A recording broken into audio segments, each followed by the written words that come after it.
The Christmas flash mob has sung, and the world has listened. The Christmas flash mob in the food court is so provocative with millions of views and counting, precisely because you have individuals standing up for what they believe in, going against the grain of the status quo. This is precisely the problem of existentialism, in which authentic individuals live for their own purpose. But what happens when that purpose is disapproved of by the crowd? As when a serial killer, for example, finds it meaningful to kill thousands of people. Or in this case, happy-go-lucky Christmas flash mobbers find it fun to sing hallelujah in a food court. In order to shed light on this valuable authenticity, we propose to examine this video through an existentialist view. First, we will talk about the theory of existentialism, then we'll apply this existentialist philosophy to the video. In order to understand existentialism, we first have to understand the inauthenticity they're reacting against. Second, we need to understand the authenticity they hope to replace this inauthenticity with. And finally, we need to understand the mastery with which we need to be authentic. So first, what is the inauthenticity that the existentialists are reacting against? I think Heidegger best explained this inauthenticity when he talks about the they self, basically acting like everyone else acts in the world, living into the possibilities that are already pre-established for you in the world rather than inventing your own possibilities. Kierkegaard also talks a little bit about this sort of they self and inauthenticity when he speaks about Christendom and how you're a Christian just because you're born in a Christian nation, into a Christian family. Kierkegaard said, no, you need to be a Christian because you have found the pearl for which you are willing to live and die and devote your entire life to. So now we understand a little bit more about the inauthenticity, about living in the possibilities that everyone else lives in. Let's understand a little bit more about the authenticity that these existentialists hope that we will adopt. I think Heidegger talks about it very well when he says that the way to become authentic is to think that you're going to die at any moment and be anxious about your death. Because if you believe that you're going to die, then you're going to be motivated to live as authentically as possible by figuring out what your purpose for living is today and then going after your purpose with all of your heart. Sartre also talked about the fact that the choices that you make, you should act as if every single person should be making the same choices that you are making and that you are responsible for the choices that you make. And then Nietzsche also talks about the fact that, hey, you better be living the life that you want to live right now because you should imagine that you're going to be living this life in repetition for infinity over and over and again. So I hope you're happy with the life that you're living. And as Kierkegaard said, find that pearl and sell everything else. Find what you are most passionate about and live your entire life for that specific purpose. So now we know a little bit more about the authenticity. Let's talk a little bit about the third part, about how you can master yourself in order to be as authentic as possible. So Nietzsche, I think, says this point the best when he talks about the overman and how the task in life is really mastering yourself and channeling all of your desires into one desire, devoting your life as one of self-discipline, almost like a monk, and living in this aesthetic life of regulating all of your desires and your time and your activity to live that disciplined life that it will take to become great at whatever you do. So these are the things that existentialists talk about. Not following the crowd, being authentic yourself, and going for whatever you find most purposeful with all of your heart. Yo, up here. In demonstrating how this video shows a view of existentialism, we're going to talk about three main things. The first is the way that the choir refused to go with the crowd.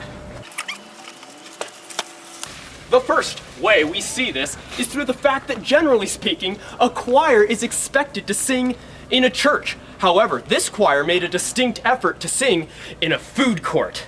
Just like Heidegger talked about, the world often tries to set standards of how we're supposed to live within certain circumstances and situations. For instance, you go to school, you're expected exclusively to learn. You go to a food court, you're expected exclusively to eat.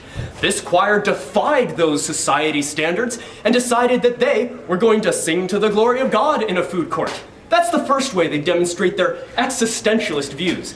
The second way is through juxtaposing really odd and unusual practices with perhaps more normal ones. For instance, talking on a cell phone. Most people would not talk on a cell phone while singing in a choir. This was unusual because they put it in the video many times. The girl singing on a cell phone while singing in the choir was extremely existentialist. However, you also see it demonstrated in the way that they sang while standing on a table.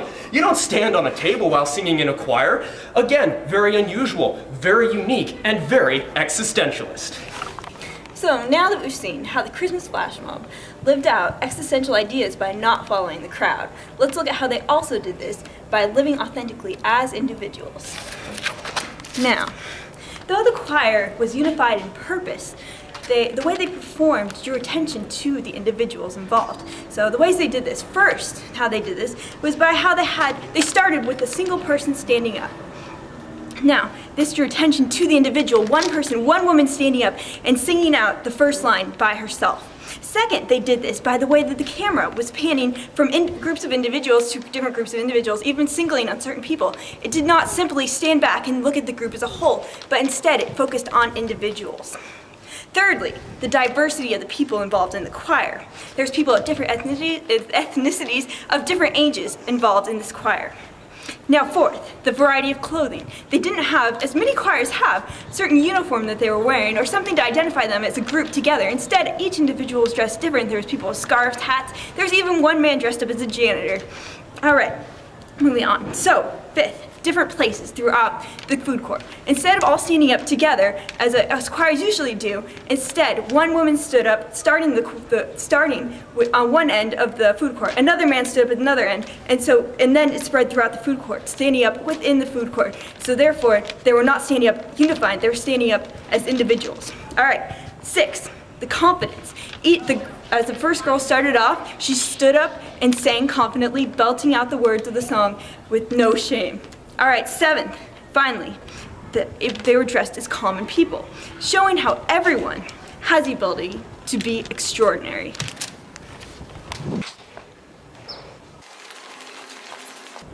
The third piece of analysis that we have to look at is the intended meaning behind it. And not only that, why it's so important to master this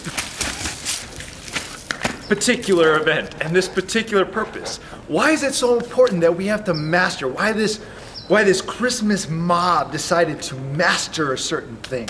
Well, this is why. It's like Kierkegaard says, it's not just about having different values, a vast majority of different values, but it's about having a couple that you stick your mind to and you put your whole heart and your whole soul into it to strive for that particular goal. Another philosopher that says that is like Nietzsche. Nietzsche says very clearly that it's almost like being a monk. You have to be able to self-discipline yourself in order to establish a perfect goal for yourself. Strive for the closest thing that you can get to perfection. That's what we should be looking at, and that's what we should be seeing. Look in the video. Look at what the Christmas mob did. Their perfect placement around this food court. You also look at their stance, how very majestic almost that they stood, and how perfectly centered that they had everybody around. They centered everybody else inside the group around them so everybody could hear. Another thing that you have to notice is their voices. Amazing. This wasn't just a crew off the street. This was actually a very well-known and very practiced group of individuals that strove for this one goal. And that brings us back to our point of why we have to focus on why there has to be a perfection level that we set for ourselves, and why there's a perfection level they set for ourselves. It's because to make the most impact in someone's life and into a vast majority of group, it's not just about getting outside of status quo, but when you do, you master your certain purpose.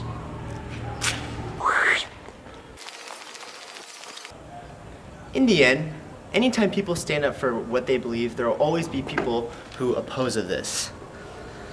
As long as you're not injuring others, we believe in 1, not following crowds, 2, being an individual and standing up for what you believe in by finding a purpose, and 3, strive for that purpose by becoming a master of it. So whether you are Nietzsche's overman proclaiming to the city that God is dead, or whether you're a choir singing in a food court that the King of Kings shall reign forever, if you take a strong and purposeful stance in what you believe in life, the world will listen.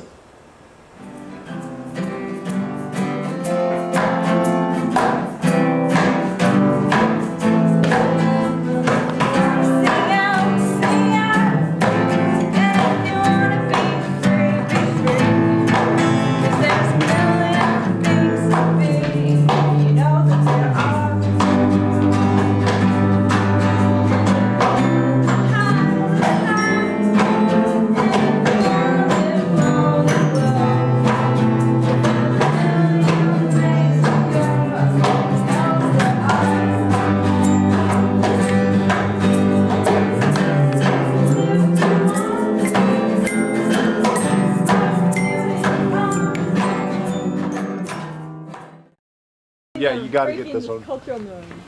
Yes. Getting a little dose of existentialism here, breaking norms, breaking in and out of jail. Breaking something else. Oh, that would be bad. Yeah. Woo.